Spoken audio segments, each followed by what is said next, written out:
So, good morning, good afternoon, good evening, good night, whenever this is. This is Matthew Bailey alongside one and only Julien Neaves. Julien Neaves the dance. Yes, and Pollonais of Hey, guys. Movie Junkie for Life. I almost forgot it Yes. there. Yes, and oh gosh, Julien Neaves of Red Mango Reviews. How could I forget as well?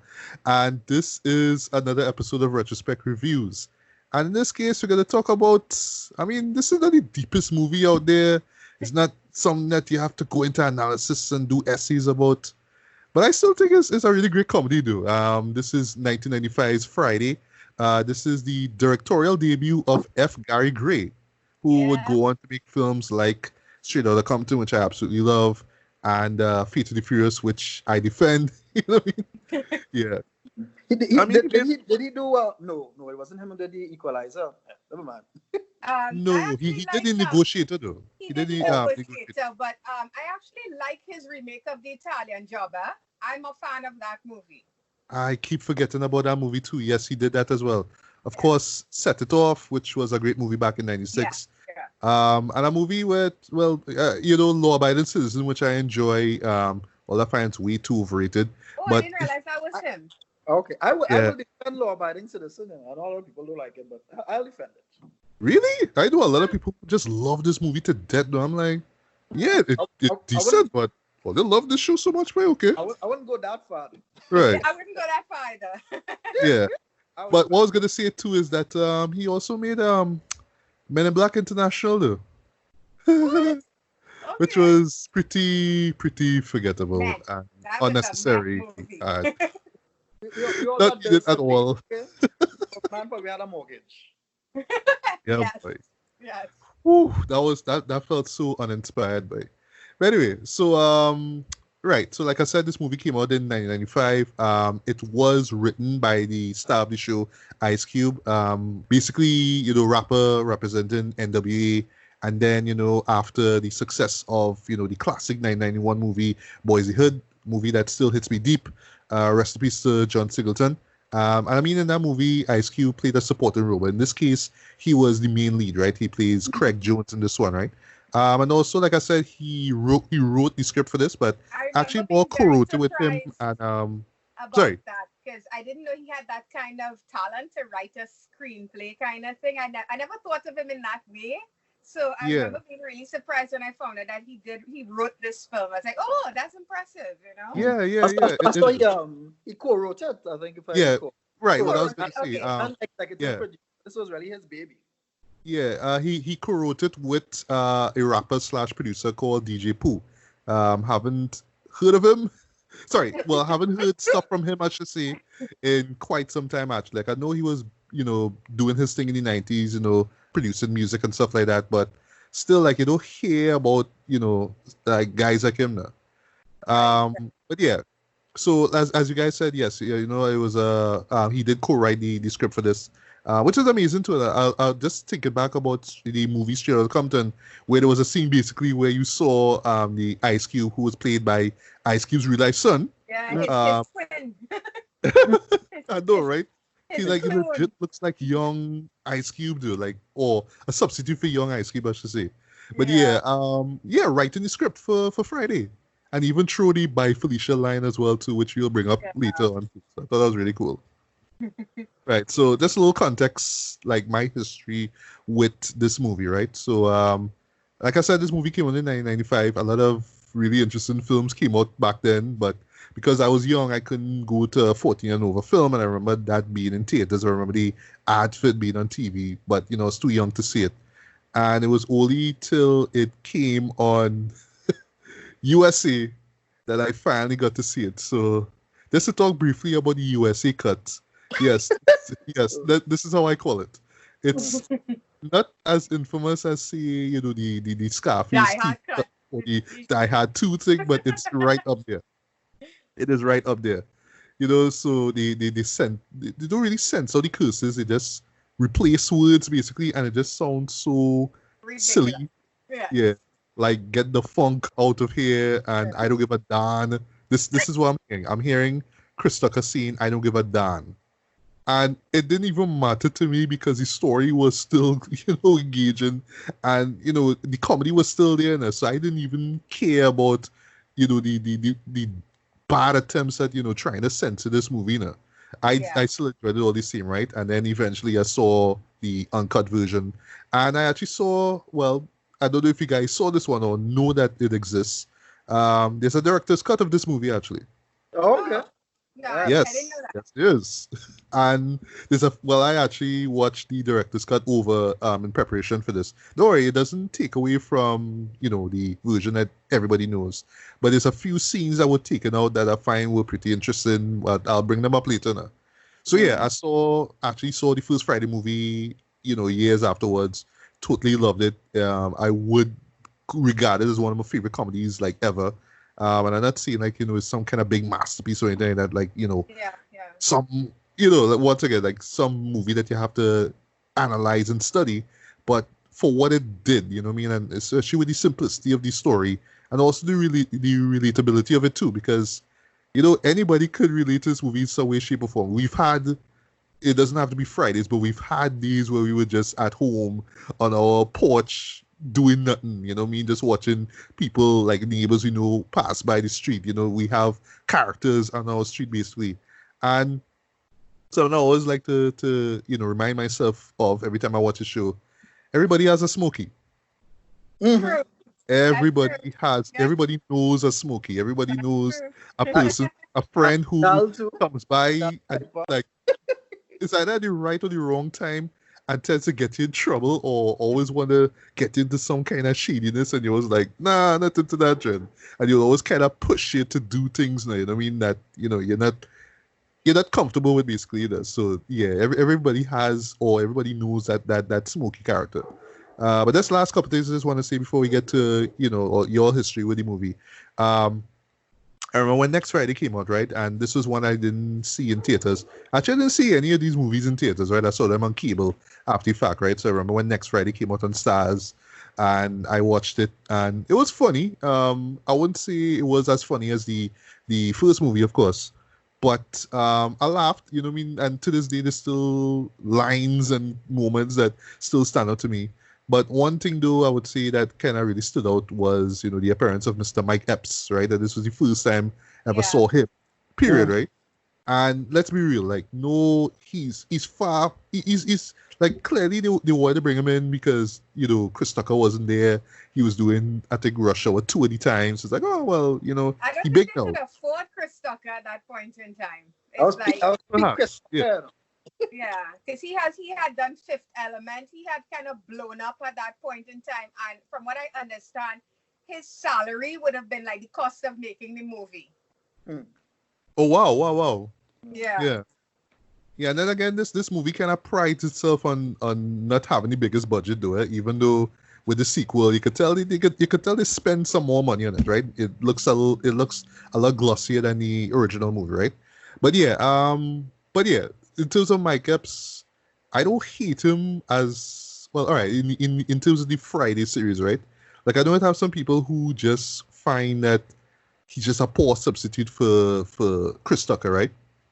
But to me, he was just a character. He was just there to replace Smokey. Like he wasn't trying to be Chris Tucker. He was just trying to be him. And because he has this way of I swear the dude was high throughout the making of this movie, but he just have this kind of way that he would just crack jokes, and sometimes they will fall flat, sometimes they will land, but the man just have a look about him that they just laugh at now, you know what I mean? But I know for some people it's just like, he's no Chris Tucker, so whatever, right? Yeah, so, and then from there, I think it's a couple of years later, we got Friday After Next, which pretty much kind of herald the end. Yeah, which pretty much herald the end of the trilogy. Thank goodness for that. Yeah, but here's the thing. Here's what is a little controversial, right? I like the show, but as a guilty pleasure. It's one of those like I would watch it for Christmas and I'd be like, oh yeah, like what Christmas movie I watched by before for the season. Like, oh yeah, Friday after next. All right, cool. All right, let me pop it in, and I mean it's only like an hour and like 20 minutes. All right, let me watch it. You know what I mean? And Yeah. I remember moments from it. I remember Terry Crews in it. You know what I mean? OG, I think Triple Cat OG. Williams. I remember thinking Cat Williams was really funny. I didn't know who he was at the time, and Yeah, yeah, yeah. So a pimp named Slickback gets yeah, wrapped up in his thing, and yeah. I forget about that character though from Boondocks. You know what I mean? yeah. So a great shit. Yeah, but I know, I'm aware of the trash in the movie got, and a lot of people, found it was just too crass, and it just didn't have the charm of the first movie. I get that, right? But in the show's defense, it was trying to do its own thing. It was trying to be a black, Christmas movie, and that essentially is what it was, right?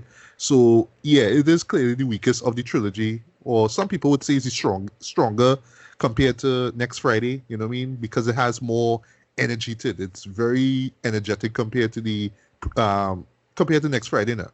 Yeah. But yeah, I still kind of look at those two sequels as guilty pleasures, right? They will never match what the first Friday was and what it did.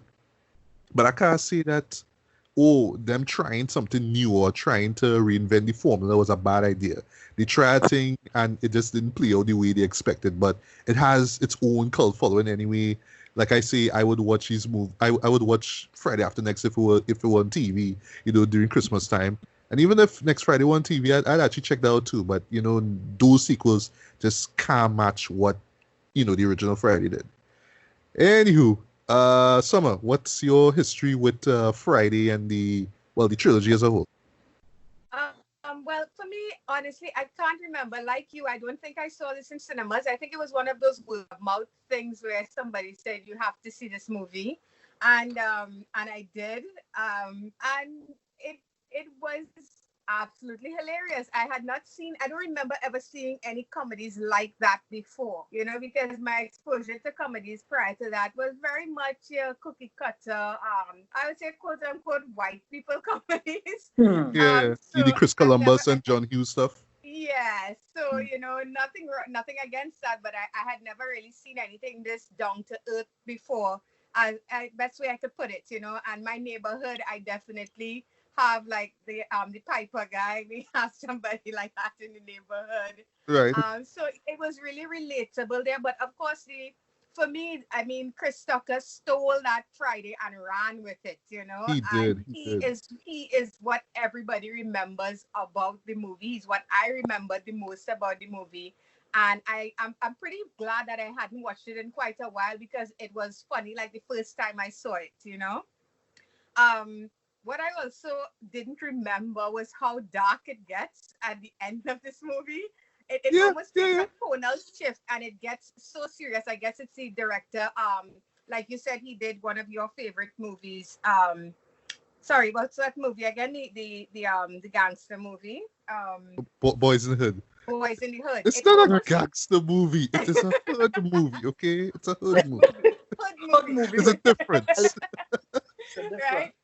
But yeah, the ending of the movie, I mean, like I was like, wow, this gets very deep and very dark at the end of the film, and it's like all the comedy just kind of falls away, but yet the movie doesn't suffer for it. So it's pretty stellar that they could pull off that, stick this message in there, and still you still come away remembering this movie quite fondly, which I did.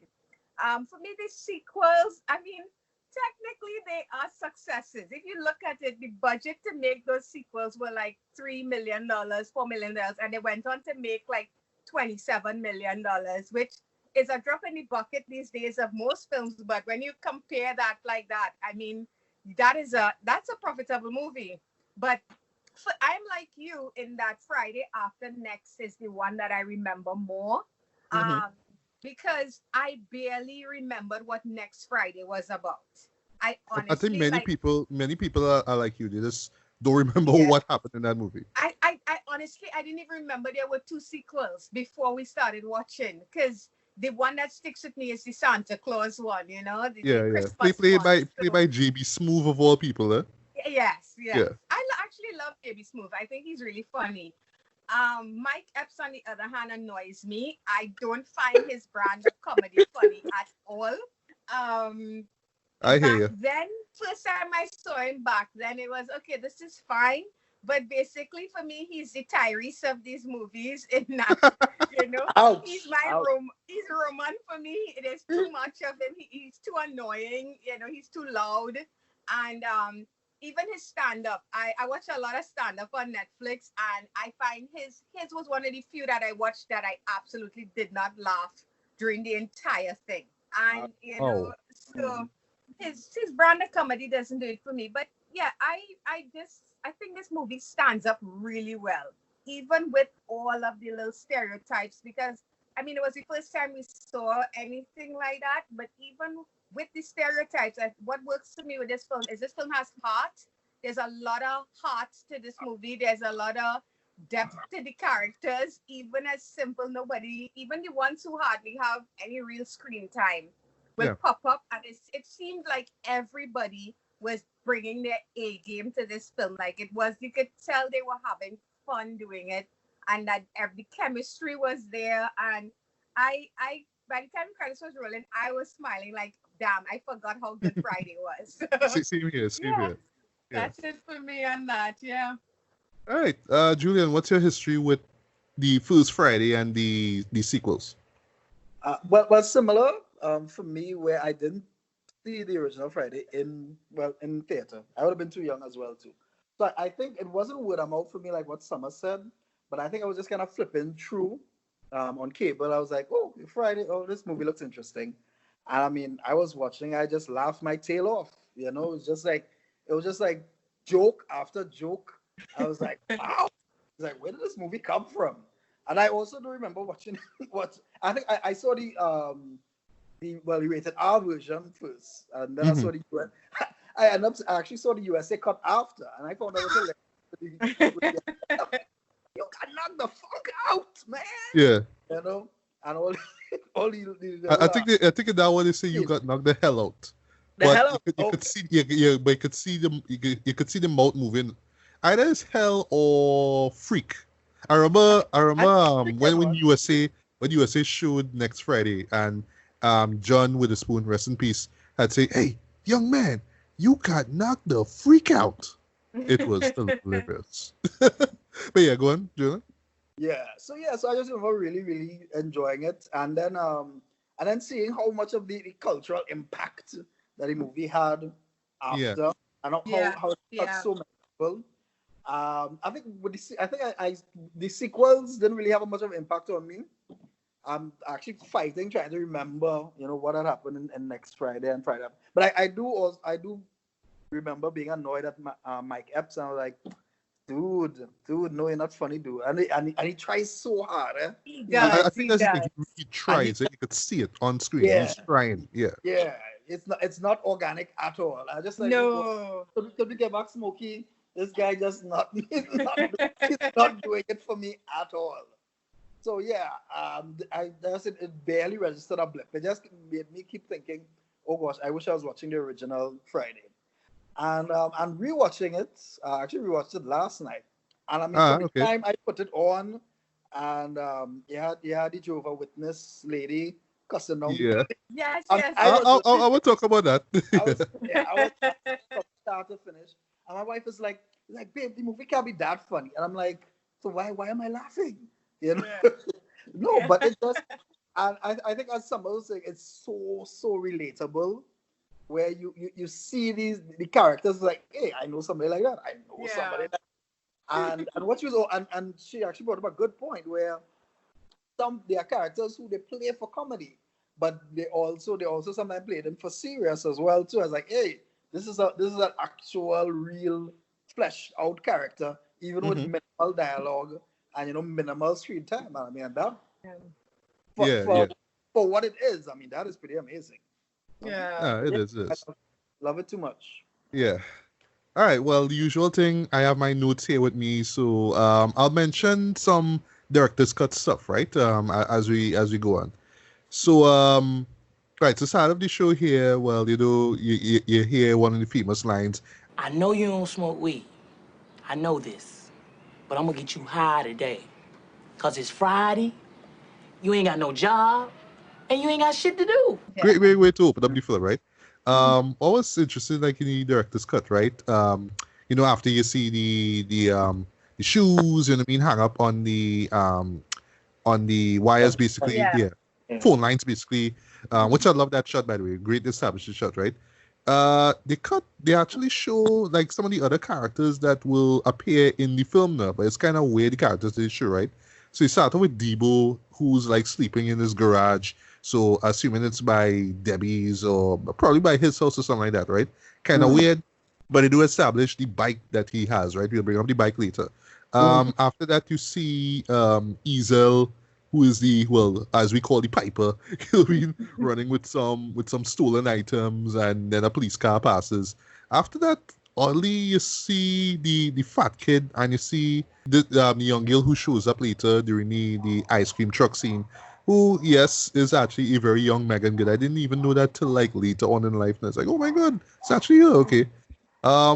What's she up to anyway? I think the last time I saw her was when I forgot which network it was. Megan has kept very busy, because when she's not in movies, she's in television. And most recently, she popped up as a FBI agent in a show that I'm quite enjoying called Prodigal Son, which is about a guy who is an ex-FBI agent working with the police, and his father is a serial killer called the Surgeon.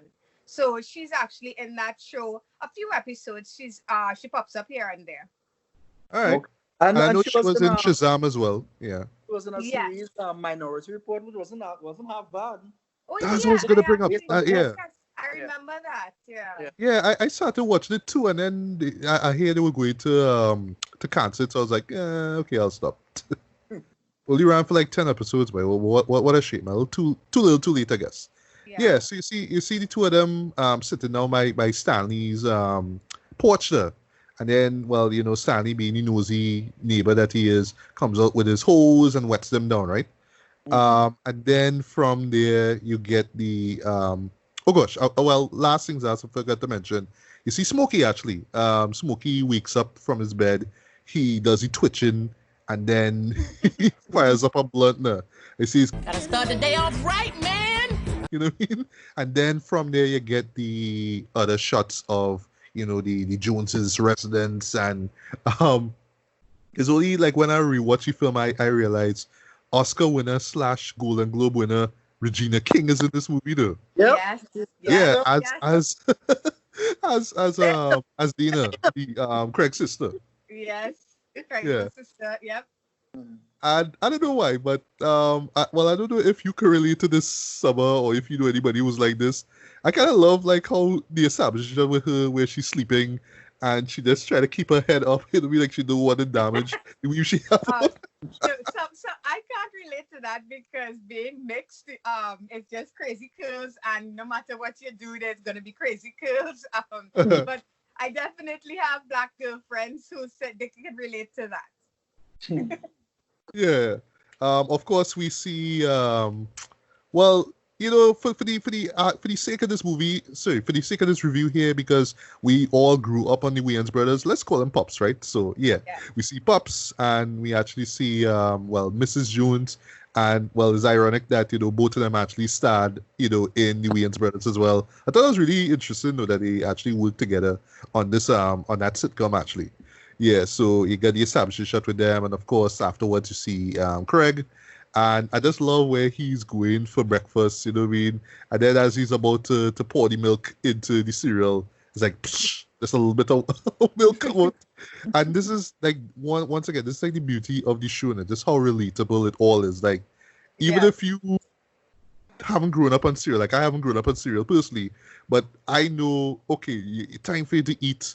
All right, let me get something to drink, and then when the time comes, and have nothing to drink, and then you wonder what's going on there, you know what I mean? Like, how am I supposed to eat this breakfast there? And then, Pops comes in now, and then we just get this great piece of dialogue where, this... Every time I come in the kitchen, you in the kitchen. In the goddamn refrigerator, eating up all the food, all the chicken, all the pig feet. I find that part a very relatable. It's not myself, but I remember growing up, my younger brother, he being a teenager, and he's just, my mom is like, I would rather dress you than feed you. You eating me out of house and home. So I know how it is. They have a teenager and they're just eating everything in sight. Well, my father had a thing, when he put something in the fridge and somebody eats it, he always say, why only do ask a question? Yeah. So, yeah, Pops, I was feeling, I think he has some of the best lines in the whole movie. Pops he does, yeah. Dying. And just all the mannerisms that we know about him, the way how when he eating grapes, he also that kind of thing, like he's cleaning his teeth, all that kind of stuff. The stuff that we know from childhood. My dad eats bananas like that. Oh, really? Yeah, it drives me crazy. I hate it. Wow. And that's the thing, that Witherspoon kind of plays the same character every time, but you just love him every time. It's like, we don't care. You just create them. He's the one actor we let get away with that because he's everybody's Pops. Yeah. You just love him though, even though he's goofy and just unaware of things. I forgot to mention earlier, with well, as I mentioned before, the Jehovah's Witness banging on the door like 8:30 in the morning. You know what it is to be like sleeping, like, and then somebody banging on your door 8:30 in the morning. Like, like that never happened to me, though. Thank God, but that never. Yeah, but seriously, that enough to raise anybody's blood vessels now. But anyway, so this is where we see the first and only appearance by LaWanda Page, right? Who we would know as Aunt Esther from Sanford and Son, right? And what's so interesting about her little role now is that if you remember Sanford and Son, she's this Bible thumping, black woman now. But if you know her stand-up comedy, she's like anything but that. She's very crass. She's just as, I believe, she's just as vulgar as Red Fox was now. What's up? Good morning. Are you prepared for Jehovah's return? Because if you're not, I have a pamphlet that... Well, fuck you. So, Okay. the way how she responds when Craig slams the door, it's like, yeah, that's exactly who she is, you know what I mean? So I thought that was pretty funny. But yeah, get back to Pops there, you know what I mean? I just love the moment with him. I love when you talk about eating up all the food, all the pig feet, all the hog maws. I want to eat some of them chitlin. I love pig feet. I just love that. There's something about the way how he says it. It was funny. So now let me just talk a little bit about the one thing that, yes, admittedly, the series is accused of: toilet humor. Literally. Because yes, the next scene involving Pops involves him in the toilet, right? And he calls Craig. And he's like, yo, I've been smelling your shit for 22 years. You can't even say it with me. You know what I mean? And you're literally hearing the dumps going into the bowl thread.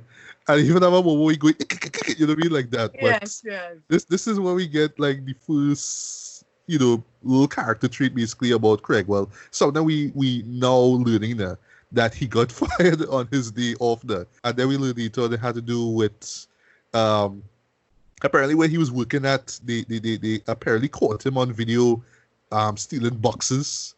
So it's like, what? You know what I mean? But yeah, so Pops is just like, yo, you can't just be here idling doing nothing. You have to go out and get a job. You know what I mean? So that's what you have to do. From there now, the usual thing, he has to go and take out the trash. And then we see another character who is slightly relatable just because it always have kids riding bikes. But this is little Chris. Yeah, he's the bratty kid who always knocking down the Joneses, trash cans now. So I was like, hey, knock down your stupid trash cans, man. I'm going to knock them down anyway. You will see literally a minute afterwards now. And then, of course, we get introduced to a boy, Chris Tucker, a.k.a. Smokey, in this. And just right off the bat, though, you see the chemistry between the two. You could tell that they were friends for a long while, you know what I mean? Even though he on the crooked side of things now. And what he is basically is he's both a seller of weed and a user of weed basically.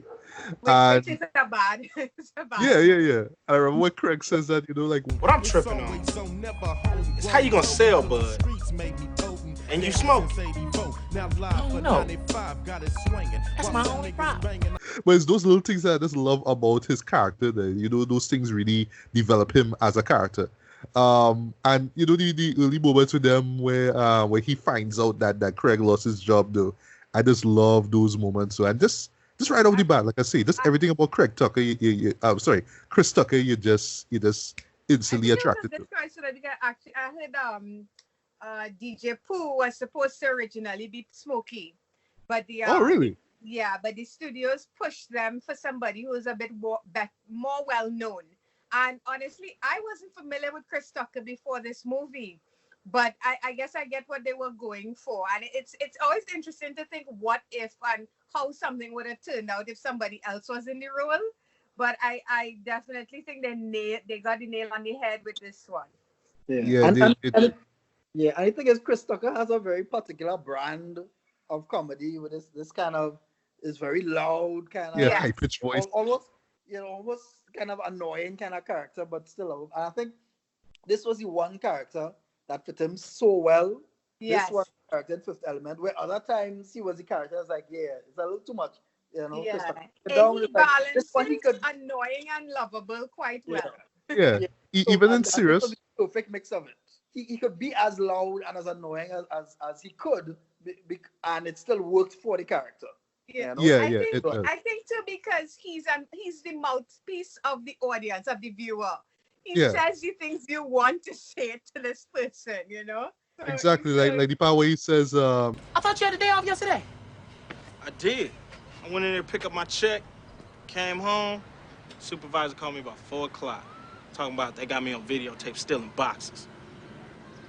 What the fuck you doing stealing boxes for? What, you trying to build a clubhouse? Man, I know you ain't go out like that. Hell no. They ain't got me on tape. She said they did. Fired me on the spot. Talking about pressing charges. God damn. You got to be a stupid motherfucker to get fired on your day off. It's like, jeez, like, give me a little break there, you know what I mean? Yeah. But you're right, though. Like, you just can't think of anybody else who could play Smokey, though. But before I forget, though. They did consider Chris Rock, though, and that would have been interesting. That would have been, though. This would have been right after, what's the show? New Jack City, you know what I mean? Where he played probably the best crackhead ever put to screen, Pookie. Yes. Speaking of crackhead, because I still have reason to believe that she either is or she just kind of got on again, off again crackhead. Felicia. In the director's cut, she actually shows up a lot earlier. And the funny thing is that she actually comes asking Craig for their microwave. Craig, can I use y'all's microwave right quick? Yeah, what you gotta cook? Some chicken. Give it here, I'll do it. Nah, see, I was hoping that I could take it to the house with me. My microwave? Yeah. And from there's like, what is up with this girl? You know what I mean? And you tend to forget that she's actually the sister of Debbie, right? Played by Nia Long, who who comes through. The lovely Nia Long. Yes, she is. Yes, she is, and she's still rocking it. Still rocking it to this day, man. Yeah. Also, speaking of the ladies, right? Another character, another actress. I always wonder what she up to. Paula Jai Parker, who plays Joy. And she is just legit the I don't want to say stereotypical, but every time I think about the hood ratner, you know what I mean? Yes. Best way to describe. This is her. Like from the braids that she have, from the nails that you're rocking, to the you ain't got to lie voice that she have. It's all about that jaw, about that big mouth that she has, that it just fits that type of character so well. Yeah, you're right. She just have this big, jaw and mouth about her, do you know what I mean? But yeah, I just love her character in this though, even though yes, admittedly it's stereotypical, but it's part of this is what's going on in Craig's life. Like he has to deal with this girl always calling and wondering who she friend saw him in the club with, or whatever it is. I didn't go to the show last night. Yes, you did. Because my sister-in-law's baby cousin, Tracy, she told me she went to the show last night and she saw you there all hugged up with some giraffe. Now tell me who she was. But the one thing that with the more views I gave there, that I was finding was so clever is that when she's on the bed on the phone, talking to Craig, you notice there's a guy like lying on his next to her, right? Not really. Bareback. I never really noticed that. Yeah. I was like, she accusing him of cheating, but look at what she doing, right? She's projecting. That's what it called. Yeah, once again, stereotypical, but it just adds to what her character is, right? Yeah. Even though she could get annoying, especially the whole calling and hanging up thing, which would have pissed me off though if I was with her. I hate that. So another character, because this show is all about characters, right? So the next character we get is Big Worm, played by the late great Faison Love. Yeah, Faison, right? Or Faison? I don't know if it's Faison or Faison. I say Faison, but I think it's Faison. It's Faison. No, I think it's Faison, because Donald is not Donald Faison as well from Scrubs. So he pronounces his name Faison. I don't know. Yeah. Well, I guess so. But the show that I remember him from, though, and I take it your way back with this, sir. It's a little show called The Parenthood. Remember that? Yes. With Robert Townsend.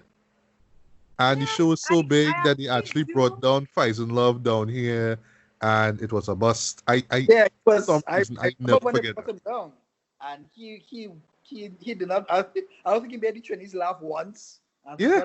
I remember the cell was, is that fella from Parenthood? Oh boy, Faison Love. Oh good, Bacchanal. That was literally in the ad fit. I never forget that. But so he was always like a standout actor in that show, because other than that, I don't remember anything about that show at all, though. But Faison Love plays Big Worm, right? So he is the connect to Smokey. So he basically works for Big Worm now. And I just love his introduction. He coming in with the lowrider talking about, you smoking my shit? Hell no, fuck with your shit? Hell no. You smoking my shit? Now why would I do some shit like that? I don't want to have to fuck you up, Smokey. Playing with my money is like playing with my emotions. Wow. And you the last brother money I mess with. I'll steal from my mama before I mess with your shit. And you know this, man. And don't forget to hear the colors. Yes. Which is so, what I remember. So West Coast, because the funny thing is, as we talk about Boyhood, there was a character who was rocking that. I think if I'm not mistaken, he had the pacifier. He had a pacifier in his mouth too.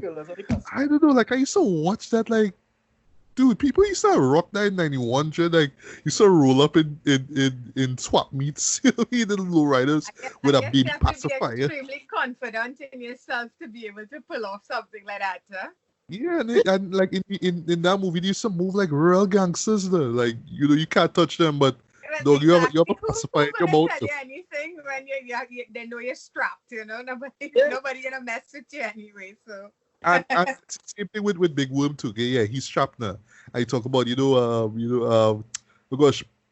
you play with me, man. It's like you play with my emotions, man.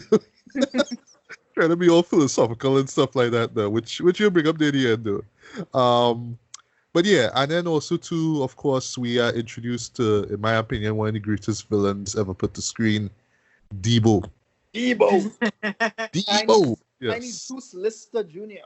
Yes. The great Tiny Lister Jr., man. I haven't seen that show in a long while, though. Side note, when he popped up as the president of the world in Fifth Element, that blew my mind. That blew my mind. I was like, oh my God, they picked a black man to be the president.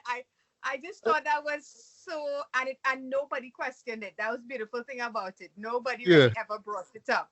And I just remember being really like, wow, that is so cool back then. Yeah, back then. But when you watch it, I was like, hey, it's Steve-O. You know what I mean? But the man has his own theme music that...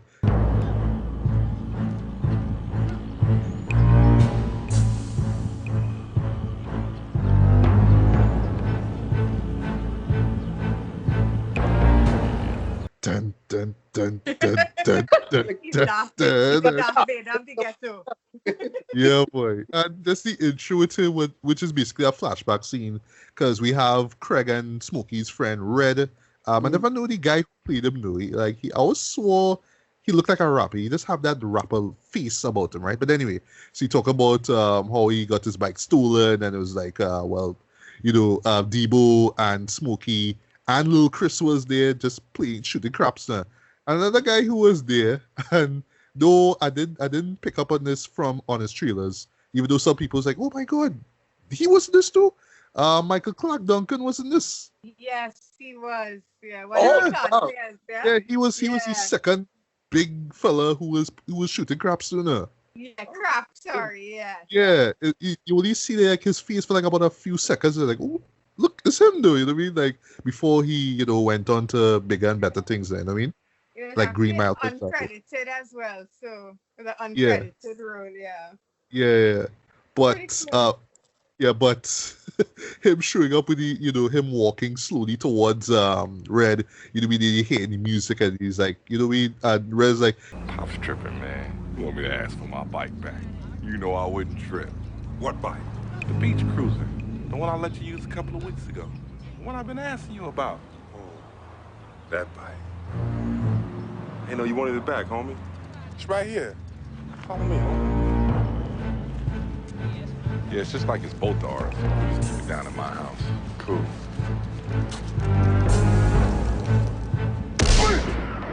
Oh, shit! That's my bike, punk! God damn! Oh, you want something too, old man? Huh? No. Get off your ass and get in this car. Boy, I don't know why you come down here messing with these people. Hurry up! And then, of course, Smokey, drops one of the famous lines. You got knocked the fuck out! No, but the first time he says it, though, is hilarious. Though, but the second time, way better, in my opinion, right? So, next character we introduce now is Ezel, right? The crackhead, right?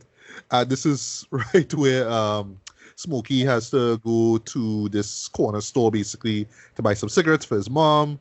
And I know Ezel is a character all by himself, boy. Like, this his mannerisms is like, yo, I'll wash your car for $2, man. You know what I mean? All that kind of stuff. I love when he's inside the store though and like falls on the ground. He's like, ah! Oh, I ain't fall. I'm suing y'all. Oh, I'm hurt. Oh, my neck, my back, my neck and my back. Oh, I want 150,000. But we can settle out of court right now for $20. Man, get your punk ass up. It ain't even wet over here. A little side note, right? So the guy who was mopping floors, right? That's actually F. Gary Gray. Okay. Yeah. He makes a cameo in this. I actually said demo, but he makes a cameo in this. There's a side gag I didn't realize as well too, where there's a big sign that says the grocery is black owned. And then you see the Asian man just rise up. I was like, that was gonna bring up.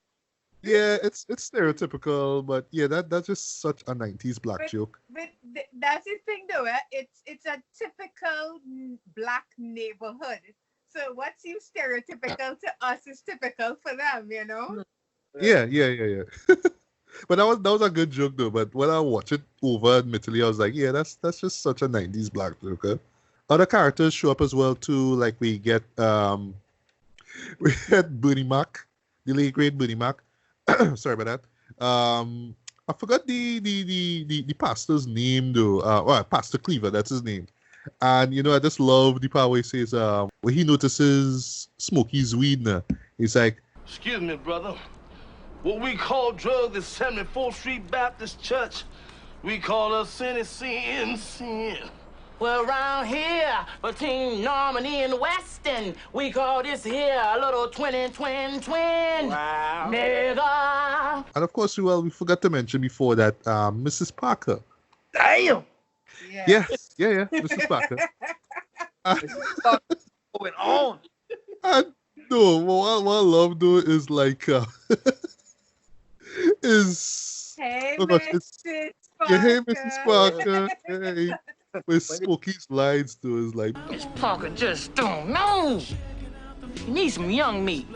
Mr. Parker ain't in there right, man. One thing though that I thought was pretty funny, and I like how it shows up a little bit later now, is who Mrs. Parker's wife is. Who Mrs. Parker's husband is now.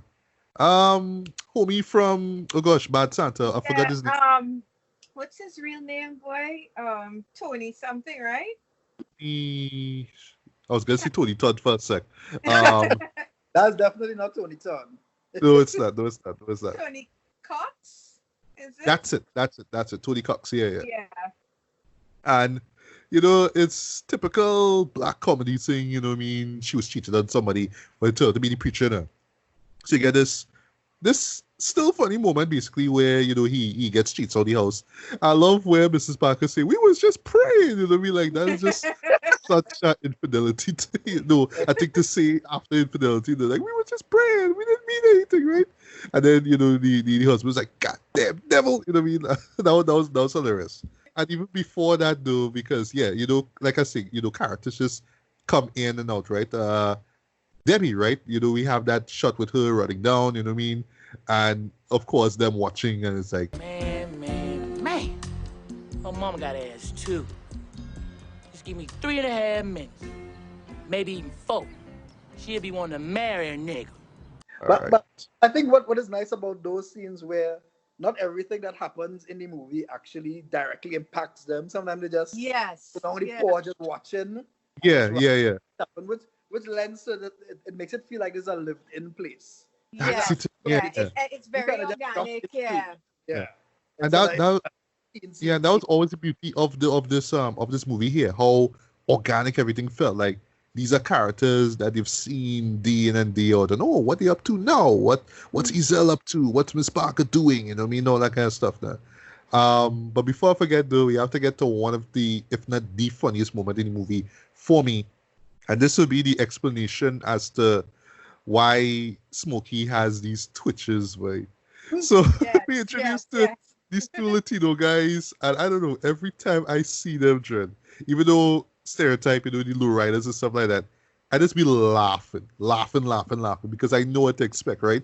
And what I'm talking about basically is this great flashback sequence with Smokey and the two guys that is like, yo, I've been smoking since I was 2, and they all like, yo, don't hit me so hard. Like, what's going on? It's like, no, you're telling me that I know what to do now. And then he just takes one pull, Dren, and then all of a sudden he just starts twitching. He realizes it's Angel that's Holmes. And what makes the scene work even more, though, is the music that they use there. So one thing I love about the Friday movies in general is how they pull from, like, 70s soul music, 80s funk, and of course 90s hip hop, right? So in this case, they took Curtis Mayfield's Freddy's Dead. Yes, that's where they get the name Freddy's Dead for, that really crappy Nightmare on Elm Street movie. I did not know that. Yes, from the Superfly soundtrack, which is kind of awesome. It's probably one of the best soundtracks like ever. But yeah, that piece of music there is called Freddy's Dead, right? But how it works though, like how it's playing the and you're just hearing Smokey narrate and you're just seeing everything happen. But just the setup shot of him in his drawers, like spazzing out. I could watch that any day, anytime, and I would just be laughing my head off. Now, how we were saying that we know people like this.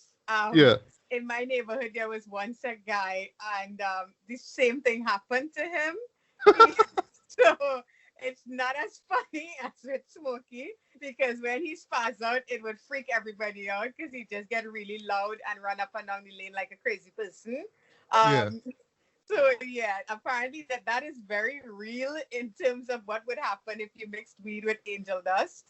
And it was the story is actually kind of it's kind of sad in the sense that somebody like those guys, they did not tell him what was in it. So so it's not like he was aware. So he ended up twitchy just like him. Okay. I thought they invented that for the movie now. No. Apparently that's a real thing that can happen. So or exaggerated. It's a very bad idea. It's a very bad idea. So after years, he seems to have mellowed after years of being like that. So right. That scene always remind me of like Training Day, with Denzel Washington, when oh gosh, I forget the Ethan actor's Hawke. name. Ethan Hawke. Yeah, Ethan Hawke, takes Yes, PCP yes, for the yes. first time, and how he just like spazzing out and stuff throughout the dinner.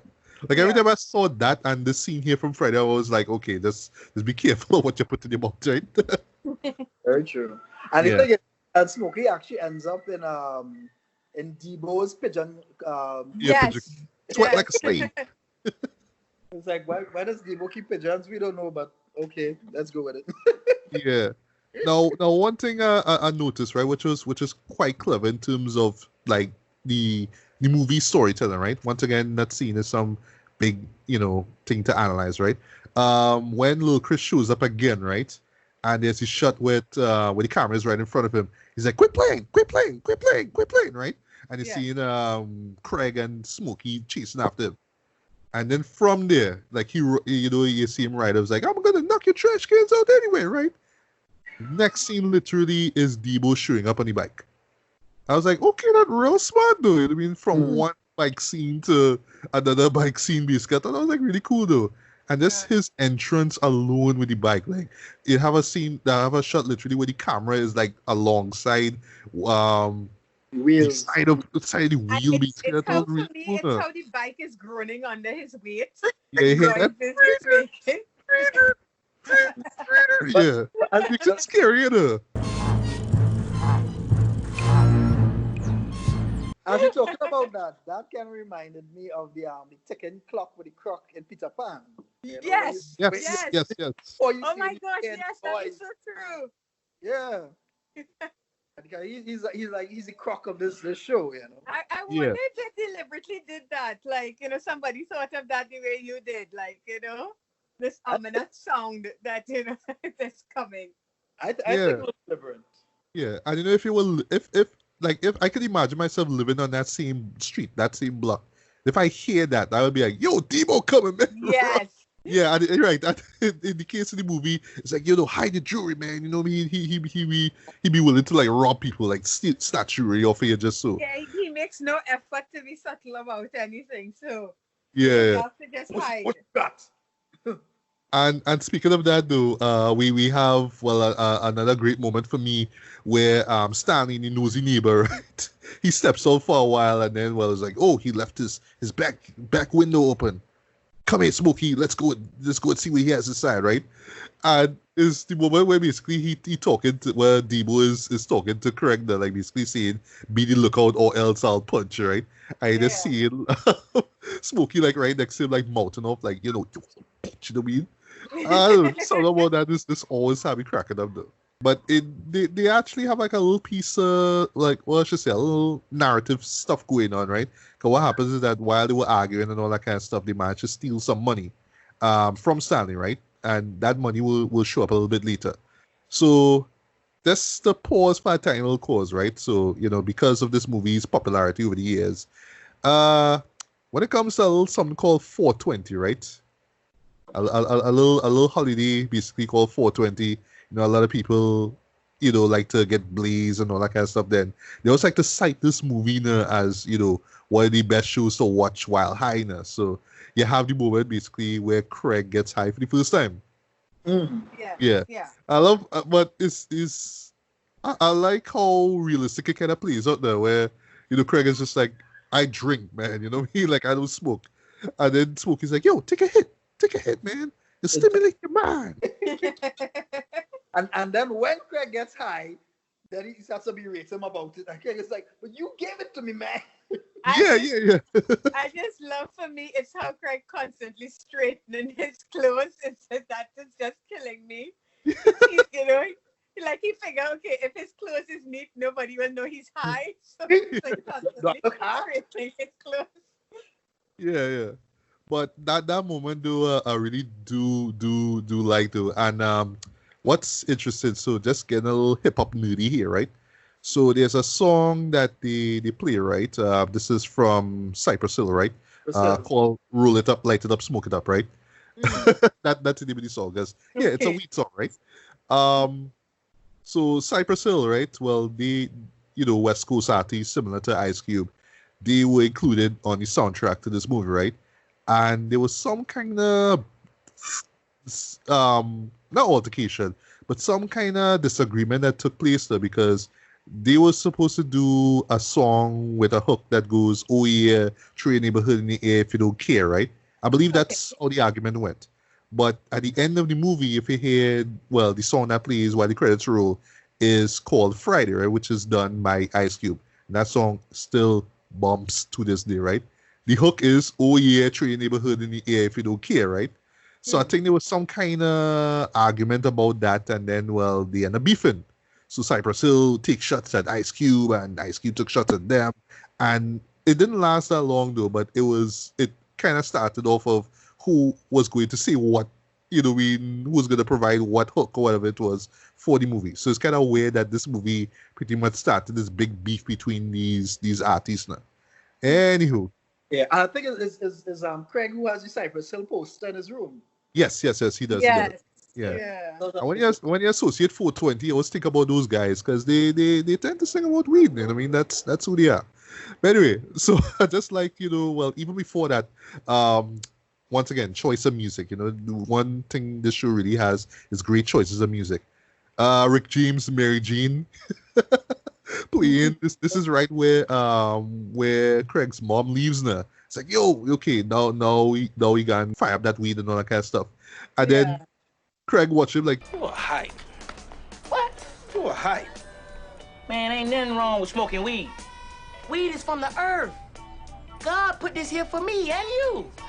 Take advantage, man. And just hearing Rick James during that moment, I just love that though. And then of course, if you know your Chris Tucker, he shows his Michael Jackson, worship. His love for Michael Jackson, yes. Yeah, but he's really Shimon thing, like which he did over in Rush Hour, the first Rush Hour, by the way. What is really? I mean, like most comedians, but it always impresses me when I hear that he basically came up with most of his lines on the fly. They didn't really have his lines scripted. So that I would love to take that. Yeah. Yeah, it's basically Chris Tucker being Chris Tucker. He improvised a lot of his lines. Yeah. And I mean, it works too, but because he just has such great timing, though. Yeah. Like case in point with when Felicia comes back. This is right after Craig gets smoked weed for the first time now. I need to borrow your car right quick. What kind of shit is that? Most people want to borrow sugar or even ketchup. You want to borrow my car? Hell no. The hell on. Well, let me borrow a joint. You need to borrow a job with your broke ass. Always trying to smoke up somebody's shit.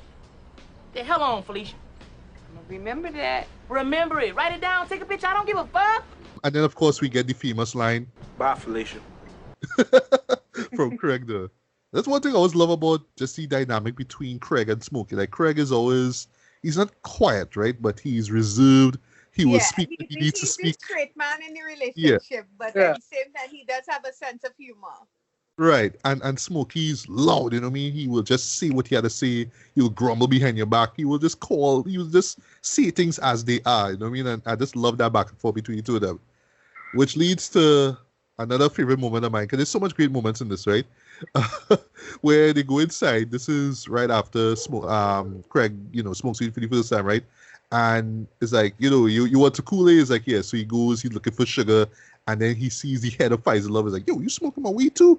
I'm gonna kill you and him, right? And after that, he comes and tells Smokey, we ain't got no sugar. And Smokey spazzes out, though, and every time I hear this, so he's like, you ain't got no sugar? Damn! Y'all ain't never got two things that match. Either y'all got Kool-Aid, no sugar, peanut butter, no jelly, ham, no burger. Damn. I would love to think that he came up with that on the fly too, man. But it would not surprise me if he did. It wouldn't surprise me. He seems to have that kind of gift. Yeah, boy. But I don't know, boy. Just the delivery he does in that is so hilarious. Getting back to Big Worm now, right? Who we see shows up in in the little vision that that Craig has, right? I always felt like him showing up in the ice cream truck that was like a Cheech and Chong reference. I think there was a film that they did called Nice Dreams, I think it was. Okay. Yeah, I'm not Yeah. familiar with all the films, but I think it involved Ice I Cream know Truck. who And it was they are, but yeah. I don't think I've ever really seen. I think maybe one Cheech and Chong movie I kind of must have seen at some point in time when I was Please like tell me it's Up really in Smoke. young. I don't know. I really wouldn't know which one it was. I think All it's right, probably it's one the of those first things and the that. best. It's the first and the best movie they ever did, huh? That's a Right. bona fide classic, like Yeah. in terms It's of called Ice Cream. Pollonais comedies. And yeah, and I think they were selling selling weed out of an ice cream truck. Yeah, I believe that's how it went. Nice Dreams. That's the name of it. But So yeah, I was that was probably intentional as well that it was an ice cream truck. yeah, I was wondering like why would this guy just suddenly be selling ice cream to kids, even though it's just to show up and find out what Smokey up to now. You know what I mean? Yeah. And Yeah. yeah, so like if you saw the theatrical cut, that's where you see Megan Good for the first time. Like I said, I didn't even know it was her till like years later. Now. I hate him, you know what I mean, all that kind of stuff. Yeah. I feel sorry for the fact What? though. I've seen that cut and I didn't realize there was any difference in the cuts. I didn't know there was more than one because I think everything you're describing, I've seen that. But I didn't realize that there is a version that maybe like is a director's cut and that sort of thing. Yeah. Essentially, it's just some stuff that will cut out. Really, it's really for time. Huh? It's not so much the story, but that's time really. That's to even things down to about an hour and a half, right? But yeah, but I don't know. I just always felt that moment with Big Worm and Smokey to be hilarious as well too, especially where he's counting the money. He's like 20, 40, 60. And then of course, even though you see it coming there, but it just matches his character so much. It's like Craig got fired yesterday. What the fuck that got to do with me? Let me explain. We was talking over all our problems, right? And you know how we do it. We started getting high, nigga. We got fucked up. Look, nigga, I'm gonna be here 10 o'clock on the dot. Not 10:03, not 10:36. If you ain't got my money or my bud, I'm killing you and him. That's where things start to get a little serious. Like, oh, okay, what's going on here, right? Because outside of the Debo stuff, everything was just more or less, just a daily life, normal stuff, normal hijinks now. But now you have this moment where it's like, oh, what do I do now? And it's also kind of typical about most friendships where you'll pull your friend into your bacchanal kind of thing. You pull your best friend in kind of thing because your best friends supposed to have your back whether they like it or not. So he kind of pulls Craig into this situation that he did not create, Exactly. Yeah. But I'm wondering, did he owe Big Worm $300? Because I was like, Smokey have 100, but he's supposed to he had to get 200. Was it 200? I think he personally smokes like $200 of the man's weed instead of selling it. So, and then Craig, the one time Craig smoked, he make it seem like, okay, Craig has been doing this with me since the beginning. And Craig says, I smoke half of a joint. Yes. Yeah. But this is, and to me, this is where, like I say, things get serious. But I do love the moments where, the moment, I should say. Actually, I should say there's a couple moments, because there's one scene that happens, like, directly in the middle. And this is where Craig finds out what's going on. It's like, yo, like, why you get me into this too? It's like, well, and in typical Smokey fashion, I didn't tell you to smoke it. It's like, yo, might as well. Let's get high, man. It's Friday, man. I got no job, man. Usual thing, trying to pull him into it now, But that scene is paused though because right as Pops returns home, right? Suddenly Smokey, stomach acting up, so now he needs to go back home, to take a dump. And once again the toilet humor shows up again, right? So as expected, the mom locks the door. I don't even know if she was home on that. We don't really know, right? Because he's kicking down the door. Well, by the way, as on the trailer says, there's a lot of doors being slammed.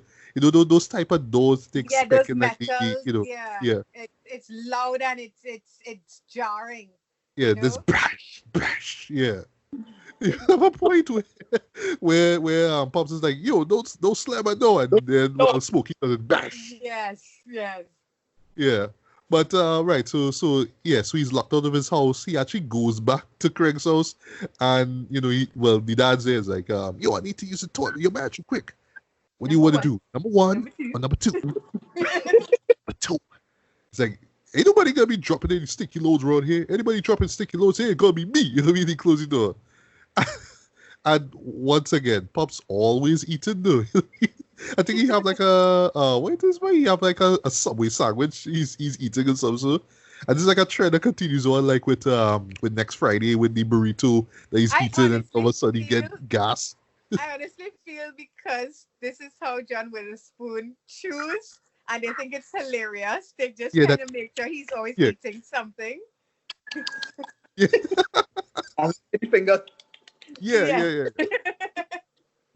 And it's funny too, just talking briefly about Friday After Next, that they end up opening their own barbecue joint. I forgot the name of it, but tastes so good it make you want to slap your mama. And we get a moment of toilet humor, which admittedly I still laugh at, mainly because of Easel. Something about that la la la la la la la. I don't know, and ever since I saw that, ever since I saw that movie, I just like, oftentimes I just find myself like, la la la la la la. When I'm thinking about something or just ignoring someone that are walking away, or just like hum that now, or just see it softly, not too loud now. But yeah, that is pure toilet humor. But I mean, it works, eh? But then, just to pause for a little bit again, this to me is kind of the thing about the Friday movies themselves, right? Some people might look at them as just being kind of crass and juvenile and vulgar. What I would see it as is, well, ironically, it's blaxploitation. To me, what I call argue that it's the Dolomite of the 90s. You know? Bingo, exactly. And speaking of Dolomite, if you think about next Friday, right? Pinky's character. That's a Dolomite-like character, though. Yeah. The whole crazy, loudmouth, pimpish looking guy. That's a Dolomite character right there now. But yeah, to me, I always saw these films, even though the quality went down with the sequels, I always saw these as neo-blaxploitation films. So it's clearly for for African American audiences. You know what I mean? Like us being from Trinidad, we want to see Bacchanal, we want to see hijinks and insanity. So we watch these things, and it's not like lofty or intelligent. Yeah. It's unapologetic, and it is what it is. It's not meant to be. I mean, this is a thing with some critics that I don't understand. It's like, you're gonna look at a movie like this and you're looking for depth that is not there. It's not meant to be that type of film, It's supposed to say something about life or something. It's supposed to be relatable to a certain audience. And I think, honestly, what Friday managed to do was transcend that, because there's a huge white audience for this film that loves this movie. Well, I would say especially those who, once again, consider this best movie to watch while high, you know what I mean? The whole 420 subculture. So Friday literally is a part of that subculture now, you know what I mean? True. Yep. But right, so we have that scene, and then coming back now, well, we get probably the most dramatic moment, I should say, in the movie, right? And this is where Craig more or less chastises Smokey, talk about, you know what I mean? That's all you do. All you do is play, man. Name one person in the hood who plays like that, right?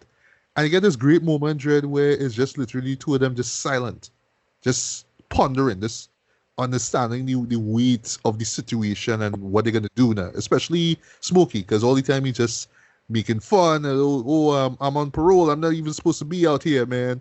But now it's like, I could get myself in trouble, and now Craig is in this. So what do I do? And I don't know, I just always found it was such a brave decision to have a scene like this now, where there's no that's what I talk about when I say that there are those dramatic elements, especially coming down to the end of this movie, that seem like they come out of nowhere, but they fit really well with the entire movie. And I think it's because we're so invested in them at that point in time that we don't want to see anything bad happen to them, So it was a risk, but it's a risk that pays off. I agree. I totally agree. Yeah, I think because it feels so real, it's it's a comedy, but you're not sure it's still a hot movie. So yes. Yeah. Is somebody gonna get killed here? You know. Yes. Yes. So you are actually concerned. Yeah. And the beauty about that scene also too is that there's no music, right? So there's no dramatic music that plays during the scene to make you feel like, oh wow, well, if they don't get out of this situation, then they're done for. You know what I mean? Yeah. It's silent, right? I love that. And the following scene after that with Craig and Pops, just as impactful in my opinion. And this is where Craig goes for the gun that we see at the opening of the first act of the show. And it's Pop's speech that I love now. Him talking about, I wouldn't have moved to this area if we knew he had to have a gun to walk the damn street.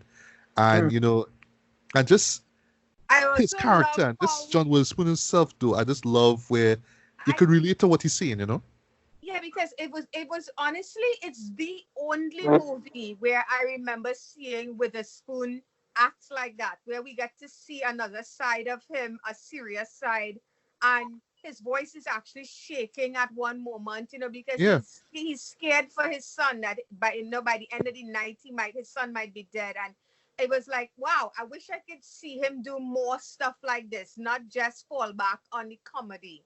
Yeah. He probably did more dramatic roles, but I will have to look into his filmography and see. I think he has done plays and stuff, but nothing that we would have seen. Yeah.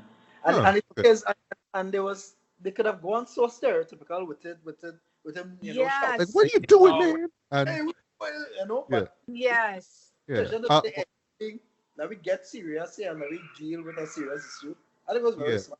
And just to touch briefly on Boys in the Hood, right? So there was a similar scene actually, and this is with I was going to say Morris Chester, but Cuba Gooding Jr. and Lawrence Fishburne. Yeah, that hand me the gun tray, which is a powerful moment for me, right?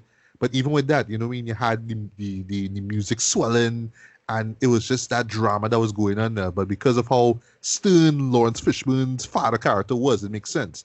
But this one, it was more sad. There was no music, right? It was just Pops talking about, back in the days, we use our fists. This is all the protection we need. You win some, you lose some, but you live to fight another day. That's words I live by too. Like, let's say I want to get in fights, but the whole win some, lose something, that still resonates with me. I think it resonates with a lot of people, especially depending on like where you grow up. But then again, Trinidad is so small now that we do have a feeling of, growing up, you would see people get into fights, but by the end of the fight, 9 times out of 10, they're talking good the next day. And now we live in a society where there's this fear that this person could be armed. So you don't want to antagonize them because this could end up becoming something so much worse than just 2 people cussing it out in the streets. So again, we come back to the relatability of this movie and this story. Totally. And it's funny too that Pops mentions, oh well, your uncle learned the hard way, man. And it's the uncle who shows up in next Friday, right? That same uncle. That's him. Yeah, that's the same uncle. Okay. Yeah. Oh. Yeah, the one who moved to Rancho Cucamonga. Yes, that's the name of the suburb, because he won the lotto. I think it was some $1,000 or some $1 million thing he won in the lotto, and he moved his family across there. Him and Didi. But anyway, that's the sequel. Right. So our next popular scene though is with Red, who shows up with the shades on. It's like that's where we see the black guy now. And of course you get that. Which is a part of like meme culture now. You could just pull up GIFs and you see it. You know what I mean?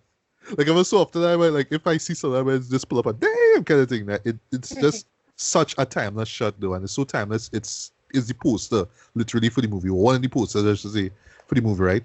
Then right after that, of course, Debo shows up and you see how aggressive he is there. You know what I mean, and all that kind of stuff. And then you see a little bit of. You literally see the fear though in both not just Craig and Red, but Smokey as well too. I mean, all the talk he does, all the flexing he does, but he's scared too because he's asking like what changed? He's like, yeah, what changed? You know what I mean? And then he even kind of admits it at the end. It's like, man, I got mind control over Debo. He be like, shut the fuck up. I be quiet.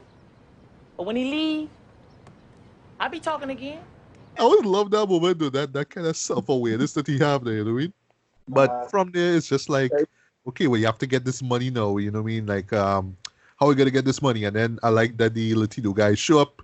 They try to, well, you know, he sells a little bit of weed, but it's not enough, though. And then we get one moment, though, like, just watch it over again. I was like, they were just this close, boy, and then it just didn't work. So while all this is going on now, Debbie actually shows up to meet with Dina, right? I think Dina, right? Well, just to wait on Dina when she came back from school now. So you see the little moments with Craig and Debbie. You know what I mean? Like I said, some of him dusting off his clothes. Like, do I still look high? You know, all that kind of stuff, though. And then the song that they play, I forgot the singer. The I Want to Get Next to You. Perfect song, right? And I don't know, like it's Debbie's song. Every time there's a scene involving her, they always playing that song. Yeah. And they have this little scene going on at the same time now with Debbie hooking up Smokey with a girl, and it's like, oh, what, you look like, and she says she look like Janet Jackson, which comes back a little bit later, right? But yeah, so when Debbie comes out now, that's when Joy shows up. And Joy's like, who's this, right? Who that bitch? Yeah, who that bitch? I like Smokey's like, yeah, who that bitch? Just and Smokey so deliberately lets her in without warning Craig. That's the tea. Yeah, like, oh, he in the house. He wants to see it happen. Yeah, I love that moment, though. But what I was saying about him being this close to getting money, it's like right afterwards, and then she talk about, you know, I'll be sorry, man. You know, I'd be tripping at times, right?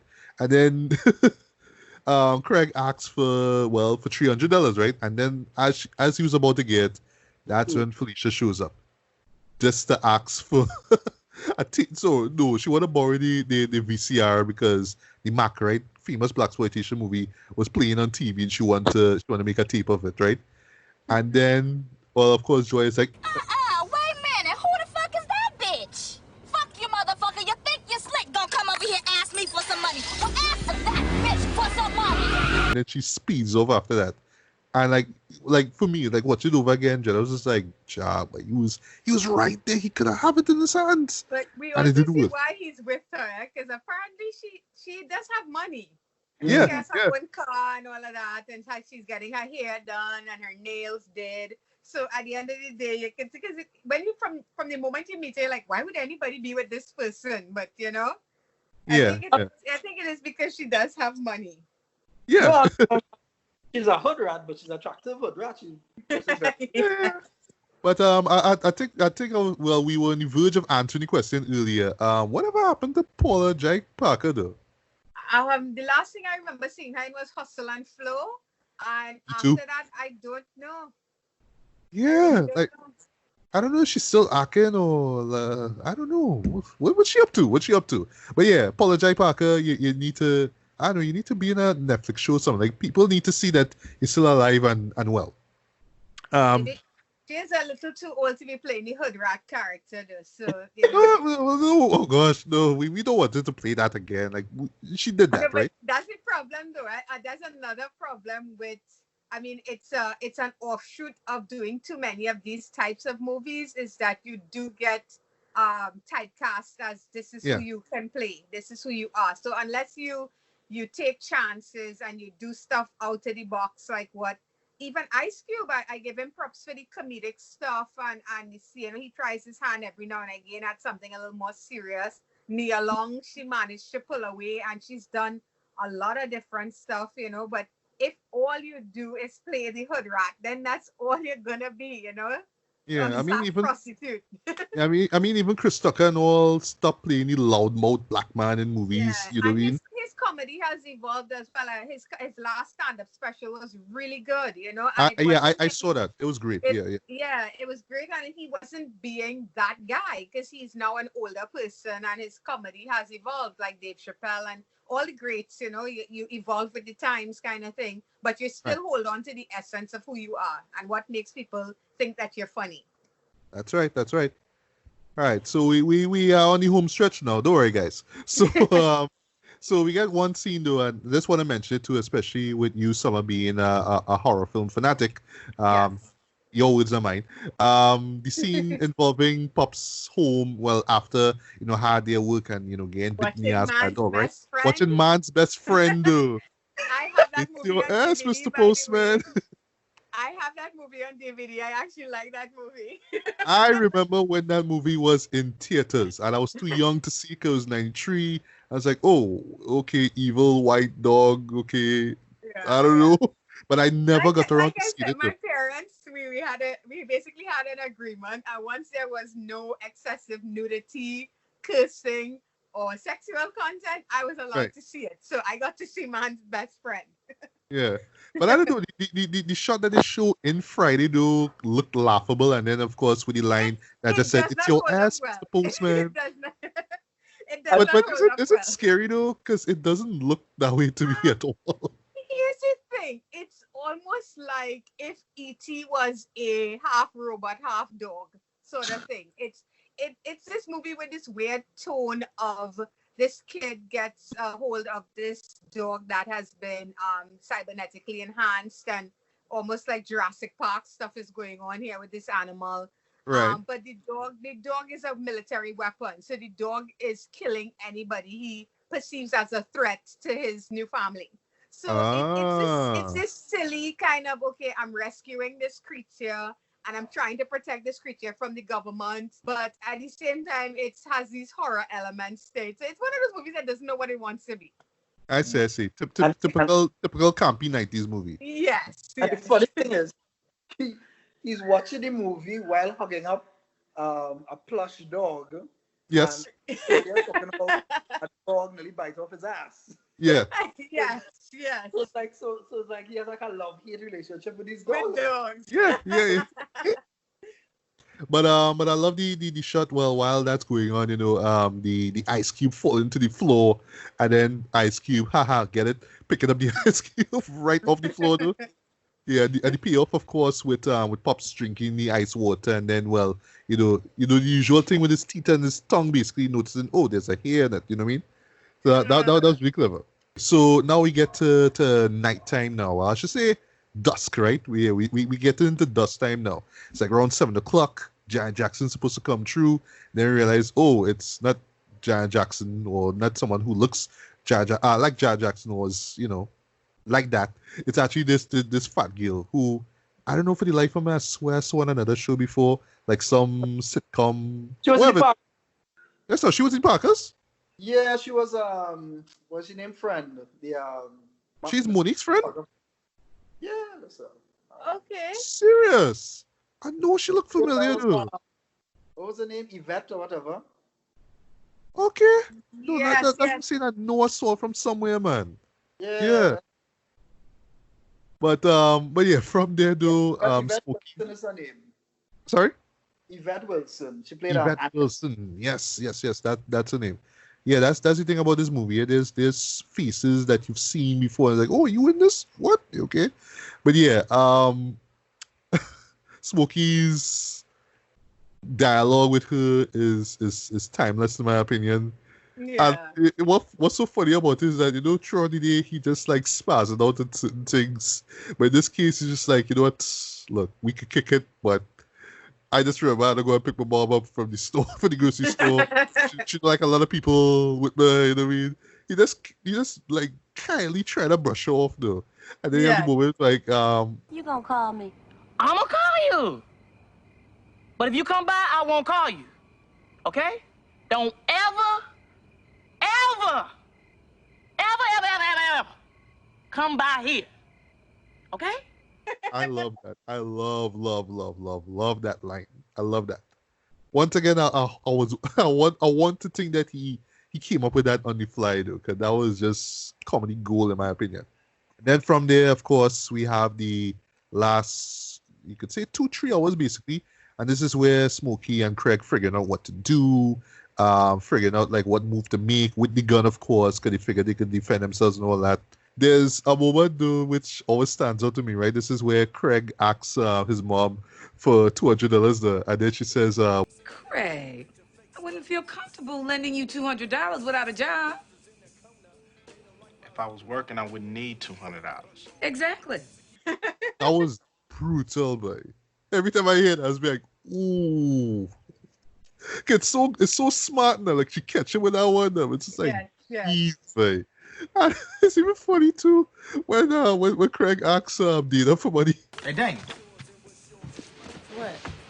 Loan me $200. Me and Smokey got into a big worm today. We owe him $200. He said if we don't pay him, he gonna kill us. So you gonna loan me the money or not? Not. Like, wow, boy. The thing is, I don't think they realized how serious the issue was, though. I really don't think so. That's absolutely right, though. Yeah, because she just like, yeah, but you talking about my hair whole day. What about you? What you doing? You even have a job, you know what I mean? And now we get to the part of the climax, I should say, of the movie, right? And this is where the now leaving Craig's house, basically to walk Smokey home. Then the car shows up. Oh, forgot to mention skirts. So one little attempt that they make to actually get the money is by sneaking into Debbie's house, because he passes by Debbie and then she tells him that the mom out and it's just her and Felicia and Debo, right? Both of them sleeping right now. So it's like, okay, cool. Let me go in and try to steal the money that they stole from Stanley earlier in the day. I love though, like the windows open, it's silence. Sorry, not silence. Like you hearing some, sneaky music going on, and it's just like Smokey trying his hardest, to not wake up Debo, but at the same time though, Ezel now show up. His excuse is like, the windows open. Us is like, all right. Okay, we do it. Of course, they had to throw a little toilet humor with the, stank, boxer drawers, boxer shorts and all that kind of stuff. But anyway, so, but I like the way it's like, all right, I almost had it now. You know what I mean? I almost had the money. Okay, well, let's see if we can just go back and get. And then afterwards, you just see Debo riding on his bike. He's like, man, well, cancel that plan. So, right, so now we get to them walking down, and then the drive-by scene takes place, right? And, shots are fired, all that kind of stuff. They're running and all that kind of stuff.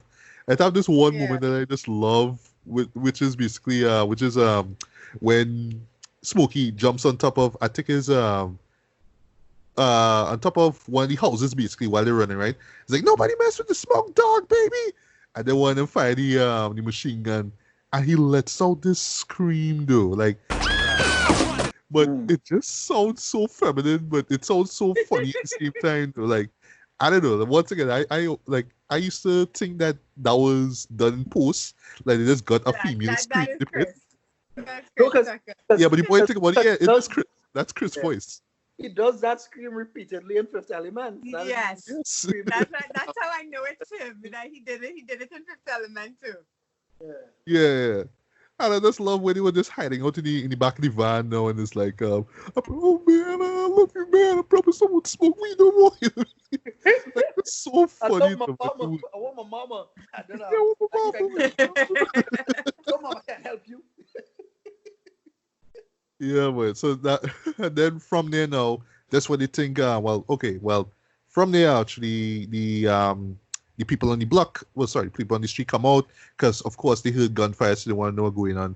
Yeah. And then we get the dark moment that you were referring to, Summer, with and it is actually really dark because it pretty much starts off with Debbie dragging Felicia towards Debo. It's like, oh, why hit she? Why give her a black eye? You know what I mean? Why hit she like a man for? And she's like, you know what I mean? If I was a man, I would have kicked your ass too. And then, slap happened, and then Craig comes like, yo, she's a female, man.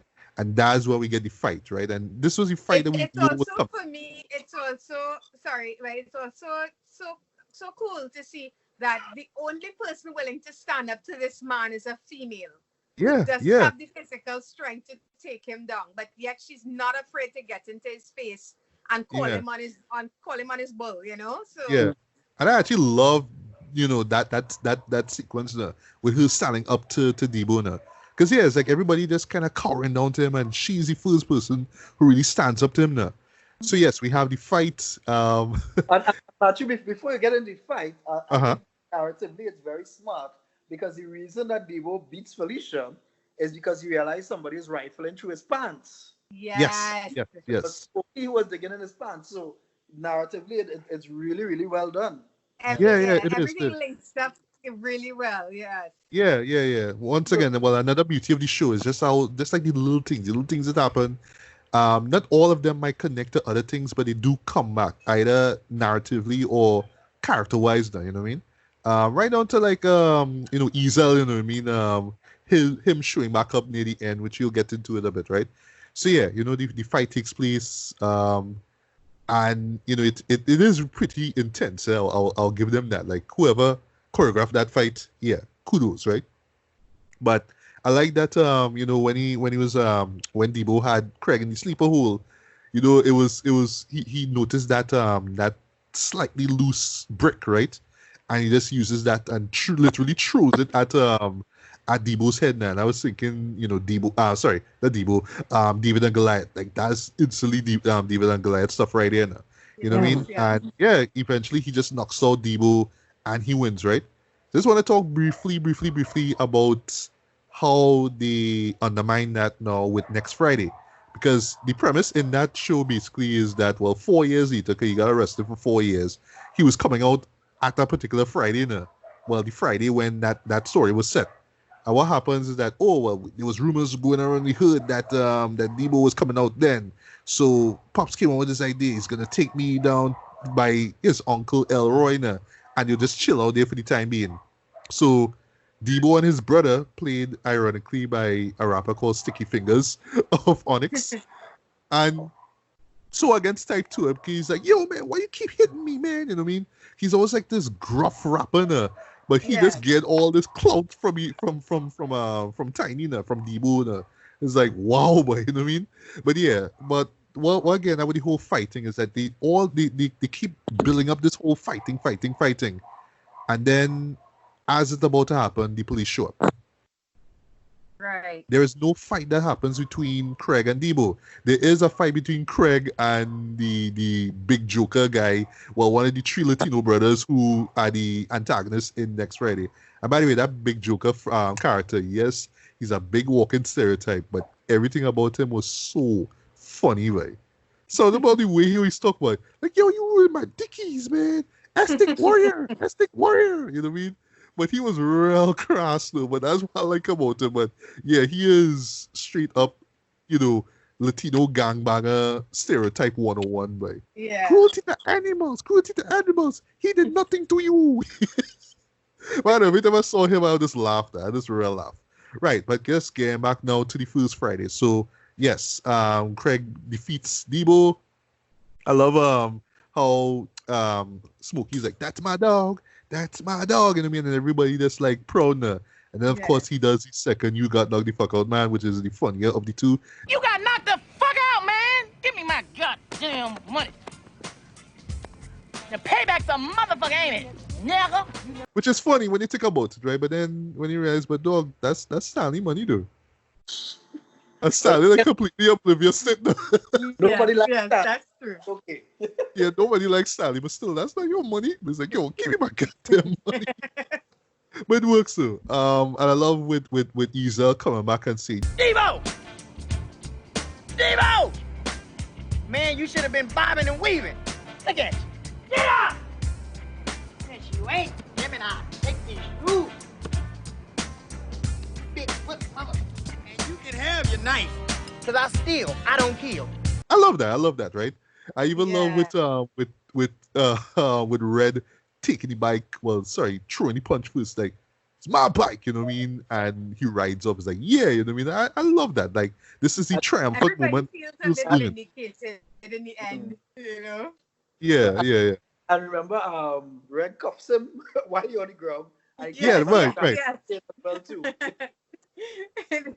Yeah, but it works so, and just how everybody just come out to see this, even right down to oh gosh, I forgot to mention Dina's friend, I know. where I saw in another show too, another sitcom. She was in Steve Harvey's show. Steve Harvey's show, yes. I knew that. And funny thing too is because with Next Friday, remember there was this big girl, not the black girl, sorry, not the white girl, the black one. She's a rapper, the Lady of Rage. she shows up in Black Friday. Sorry, she shows up in Next Friday. She is the baby. She's the younger sister of the girl who accused Mike Epps' character of knocking her up now, basically. Right. But yeah, she also appears in the Steve Harvey show as well too. I remember her making appearances on that show. But yeah, so the villain is defeated. Everything is normal. You get a little back and forth between Craig and Debbie. It's nice, you know what I mean? You're hearing the same "I want to get next to you" moment, and then everybody goes home. And before we get to the end now, in the director's cut now, there's a moment basically with Pops once again in the toilet taking a dump, and he calls his son in, and then he says something pretty interesting. He says he got a call from his supervisor. He wants him to come down to the office or come down to work tomorrow. So I'm like, okay, so he didn't lose his job after all then. All right. Why they cut that out? Okay. Well, I think the implication with that is because remember they said they saw him on tape. Right. Then Red told him he saw the tape, but they couldn't really make who it was. Yeah. So like apparently, I don't know, like they figure out who actually stole the boxes. And it wasn't really Craig, and so they was calling to give him his job back or something. Yeah, because it could also speak to that kind of racism where, okay, we just saw a black guy stealing boxes, so we assume it was Craig, even though maybe he's like one of the only or few black people working where he's working, so they just fire him, because whatever. And as Julien is saying, they probably they figure out who actually did it, so come back down, let's discuss, Yeah. I know it's quite interesting that they would have a moment like that now.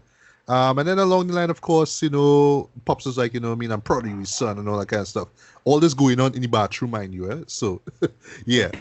Once again, just Pop's character as a whole. So, I always felt that scene works, though, but it's kind of weird that they cut it out now.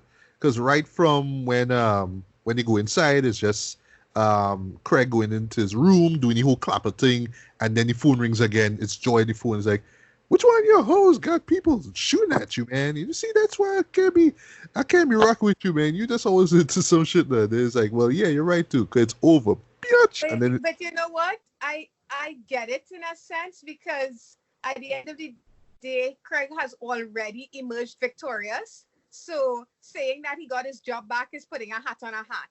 You know what I mean? Right.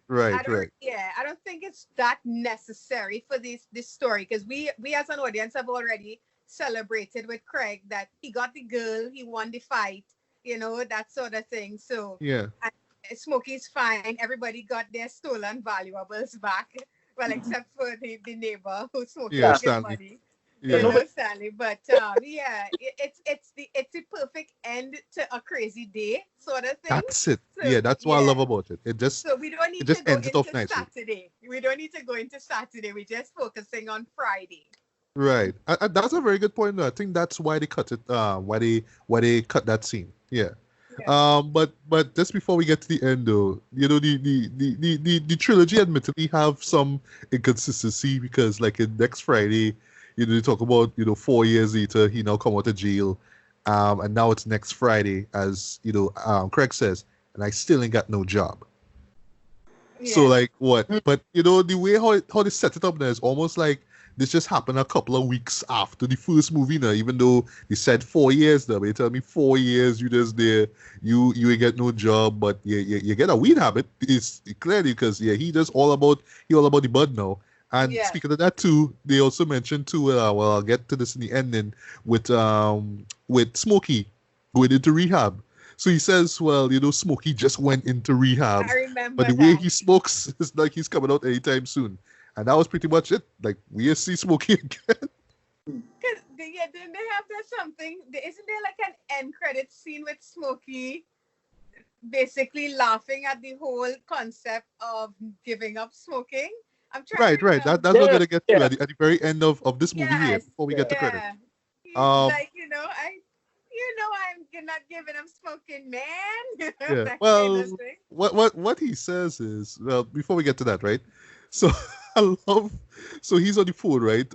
He gets a call from Smokey calls Big Worm, And it's like, yeah, I got your money.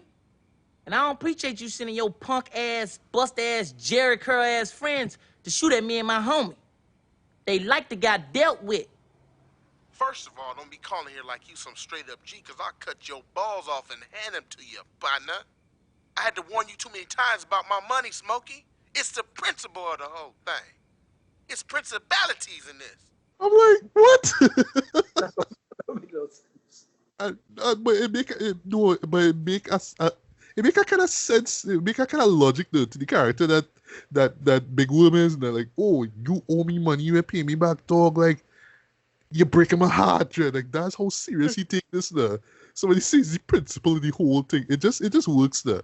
And like where Smokey says, you know what? Well, you know what? You could sell that weed yourself because I quit and I'm going to rehab, man. I'm done with this. And that's when he breaks the fourth wall and he says, I was just bullshitting. And you know this, man. And then we get the song and it ends, right? Yes. Right. So and actually, you have well, two things I want to bring up.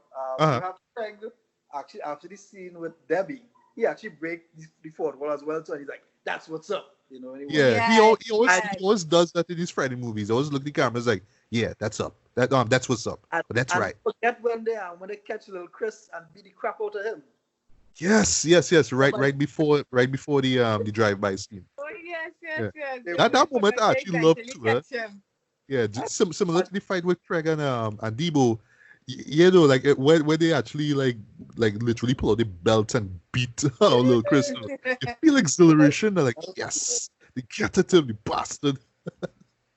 So just in closing now, the movie as a whole, right? This still is up there as far as one of my favorite comedies of all time. It's still one of my favorite movies of all time, in my opinion. It just, I don't know, for me, it just came out at just the right time, even though I didn't see it in 95. But, you know, and of course, I forgot to mention the hip-hop soundtrack. You know, you had songs from Dr. Dre, Keep Them Heads Ringing, by the way, still bumps to this day. And, you know, well, just to talk about music briefly, the use of old school and new school, right? Even in the first song that they use that opens the film, you get that, right? But it was just like all the right ingredients come together. You have the old school songs, you have the hip hop music, you have the West Coast vibe going on. It was a far departure from what we saw in shows like South Central and Boise Hood and all that kind of stuff. And even like Ice Cube will come out and say, well, him and DJ Pooh come out to say, this is what we wanted to show. We wanted to show that there was more to the hood than just violence and gangs. Now. We wanted to show that, you know, we could have a little day of peace there, even though it's kind of ironic. You have this big bully. But then again, you have to have an antagonist in your show to, you know, to kind of keep people interested, I guess. So I think just the inclusion of Debo into this works because, yeah, he's just such a great character. He's one of my favorite villains ever, even though I would say he's one of those characters you just love to hate, though. You know what I mean? He's a bully. He's a bully straight up, but I don't know, just something about him just kind of like, yeah, why? I just can't wait to see Craig kick your ass, though, and then it happens, right? He's basically the shark from Jaws. Yeah. Even right now, the music is very Jaws-like. That dun, dun, dun, dun. It's very Jaws-like, you know? That's a good point there. But yeah, but really to me, what makes the show work is how relatable it is. Like, you don't have to be from South Central to get. You don't have to be a pothead to get. You don't have to be black to get, right? But we've all had experiences where we just had days where we had nothing to do, you know what I mean? It's kind of funny us watching this movie and kind of recapping it now with what's going on.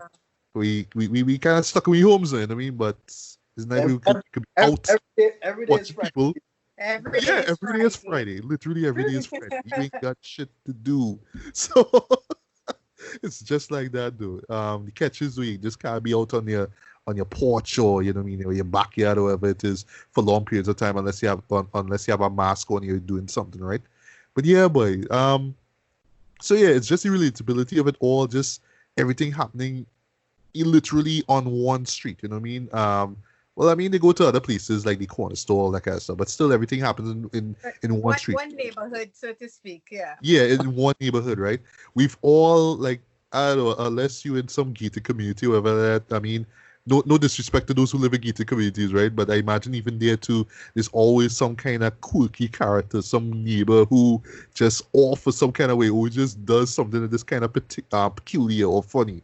Like I say, we all have a Smokey, we all have a character, we all have a person who we're all good friends, but he'll like to get you into trouble and all that kind of stuff there. So it's just that kind of aspect about it that made me love the show even more. And then of course the banter, the dialogue between characters, and just how lively everything is. And we didn't really talk about direction because this is a well directed film. I mean, there's no great master class of directing, but it's still well shot, and you still get the energy, you still get the vibrancy of what's going on. I mean, I could talk on and on about this, but I totally love this movie here. It's no way am I saying this is the greatest comedy ever made. No, it's not, right? It's clearly for a particular audience, but like I said, Summer, it managed to transcend itself because of just how relatable and just how clever it all is, right? With whilst having a little crass vulgarness and humor here and there, right? But I mean, it's still funny as hell from start to end. I mean, Ice Cube is great in this. Chris Tucker steals the show, of course, and this was the show that literally skyrocketed him into the legend that we know him as today. And last thing I want to say before I get to reading here, I've been hearing through the grapevine that we're supposed to be getting a fourth film in this, and it should be reuniting Chris Tucker with Ice Cube, and I believe they call it Last Friday. So it's something that's been going around through the grapevine for years. Like, I think it's Ice Cube keep hinting at it. Oh, we're gonna do a sequel. We're gonna end the series off. We're gonna call it Last Friday or something like that. I see it to be. I see it as remember when we're gonna have a Bad Boys 3, and we kept hearing about it. I was just thinking the same thing. And look at what happened, right? Yeah. Yeah, I was just think I was now about to say, listen, I never thought a Bad Boys 3 could work, and I actually like that one more than 1 and 2. Me too. I wouldn't say no to a Last Friday. Yeah. I would love to see it. I don't think that Chris Tucker's all washed up, like he can't bring it, or Ice Cube can't bring it. I mean, we kind of thought Martin Lawrence was washed up, he couldn't bring it, and he brought it in Bad Boys for Life, right? So I am down for seeing what they bring next to the table, if they do. But I hope that they do harken back to the first film. Not saying that next Friday and Friday after next are horrible, but they're the guilty pleasures in the trilogy. But for me, the first one still stands out to me. It still works. I could recommend this to anyone, unless you're just not a fan of movies like this, right? So rated wise, I would give this a strong 4.5 out of 5. I'm going high for this one. I've loved it ever since I first saw it back in the days, and it still stands out to me. Even if I know what's coming, right? Because that's the thing about comedies, right?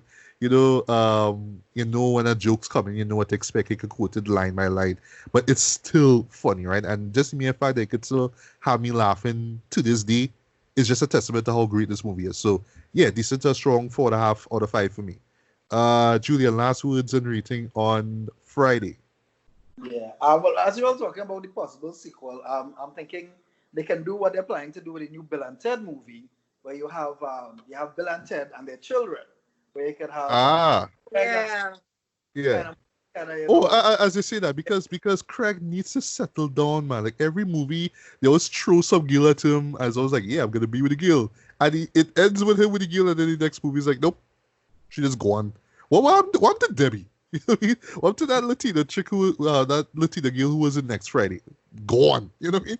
Because you moved to the hood or you moved to the suburbs, you're just gone. You know what I mean? But yeah, you're right, Summer. He should settle down and have some kids. That's Julien. I know. I probably went up to a little falsetto or something. So I would be on board, and I agree too. I thought Bad Boys for Life was surprising, was the best of the 3 Bad Boys movies. So yeah, bring it on.